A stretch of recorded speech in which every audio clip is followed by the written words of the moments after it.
Perbaikan aset tetap. Bagaimana mengakuinya? Bagian pertama. Beberapa waktu yang lalu ada teman yang cerita kalau di kantornya baru saja melakukan perbaikan besar-besaran berupa overhaul atau penggantian blok mesin atas beberapa kendaraan yang dimiliki perusahaannya. Tapi sekarang manajemen justru sedang bingung karena efek perbaikan kendaraan tersebut berpengaruh kurang bagus terhadap laporan laba ruginya. Nah, untuk bisa menentukan bagaimana biaya perbaikan tersebut diperlakukan, kita bahas dulu sedikit tentang definisi aset tetap.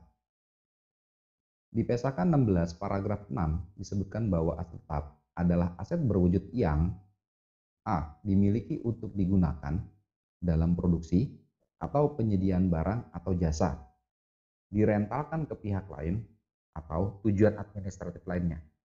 B. Diperkirakan untuk digunakan selama lebih dari satu periode.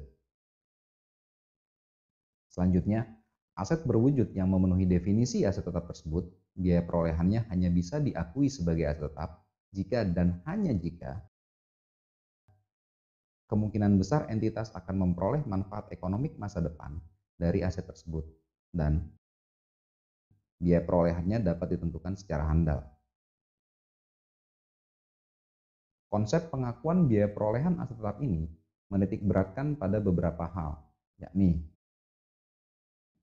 bagaimana suatu transaksi diakui, yakni apakah dapat diakui sebagai aset tetap atau tidak, dan kapan suatu transaksi diakui. Hal ini mencakup pengakuan awal suatu aset tetap, serta pengakuan setelah pengakuan awal atas biaya-biaya yang dikeluarkan berikutnya terkait suatu aset tetap. Dalam konteks pengakuan, pada contoh teman ini, perolehan mobil merupakan titik pengakuan awal mobil tersebut diakui sebagai aset tetap. Sedangkan perbaikan yang dilakukan selanjutnya atas mobil tersebut merupakan titik pengakuan setelah perolehan awal, yang mana akan ditentukan apakah biaya perbaikan tersebut akan diakui sebagai bagian dari aset tetap mobil atau diakui sebagai beban tahun berjalan.